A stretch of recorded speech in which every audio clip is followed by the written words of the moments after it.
आप सभी को मेरा नमस्कार। तो दोस्तों, आज मैं आपके लिए इस वीडियो में वट सावित्री व्रत की कथा लेकर आई हूँ।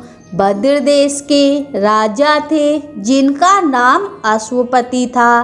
भद्र देश के राजा अश्वपति के कोई संतान नहीं थी। उन्होंने संतान प्राप्ति के लिए मंत्रोच्चारण के साथ प्रतिदिन 1,00,000 आहुतियाँ दी। 18 वर्षों तक यही क्रम जारी रहा। इसके बाद सावित्री देवी ने प्रकट होकर वरदान दिया कि राजन, तुझे एक तेजस्वी कन्या पैदा होगी। सावित्री देवी की कृपा से जन्म लेने के कारण से कन्या का नाम सावित्री रखा गया।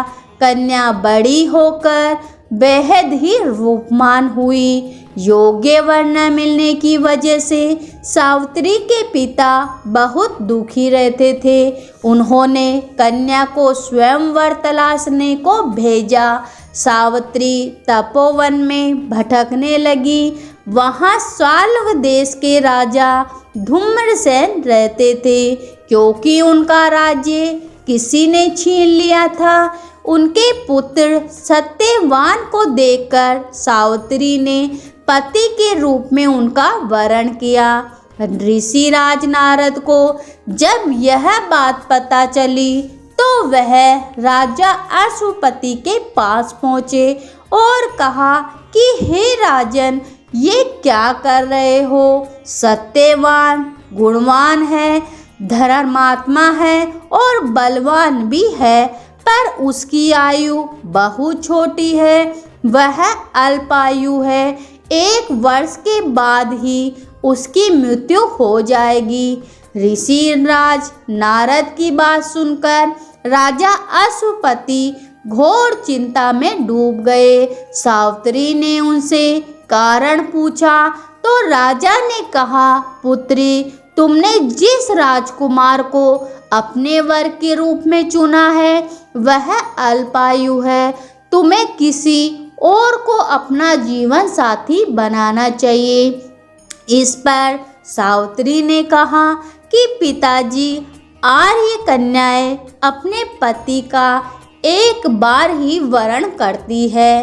राजा एक बार ही आज्ञा देता है और पंडित एक बार ही प्रतिज्ञा करते हैं और कन्यादान भी एक ही बार किया जाता है।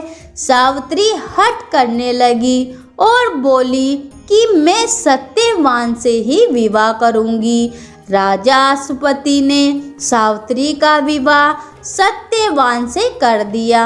सावित्री अपने ससुराल पहुँचते ही सास ससुर की सेवा करने लग गई। समय बीतता चला गया। नारद मुनि ने सावित्री को पहले ही सत्यवान की मृत्यु के दिन के बारे में बता दिया था।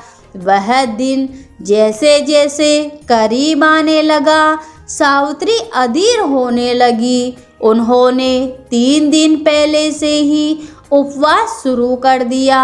नारद मुनि द्वारा कथित निश्चित तिथि पर पितरों का पूजन किया। हर दिन की तरह सत्यवान उस दिन भी लकड़ी काटने जंगल चले गए।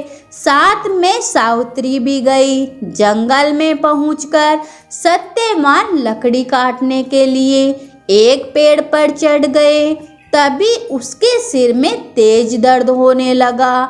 दर्द से व्याकुल सत्यवान पेड़ से नीचे उतर गए। सावित्री अपना भविष्य समझ गई। सत्यवान की सिर को गोद में रखकर सावित्री सत्यवान का सिर सहलाने लगी। तभी वहाँ यमराज आते दिखे। यमराज अपने साथ सत्यवान को ले जाने लगे। सावित्री भी उनके पीछे पीछे चल पड़ी। यमराज ने सावित्री को समझाने की कोशिश की कि यह विधि का विधान है, लेकिन सावित्री तो नहीं मानी। सावित्री की निष्ठा और पति परायणता को देखकर यमराज जी ने सावित्री से कहा कि हे देवी, तुम धन्य हो, तुम मुझसे कोई भी वरदान मांगो।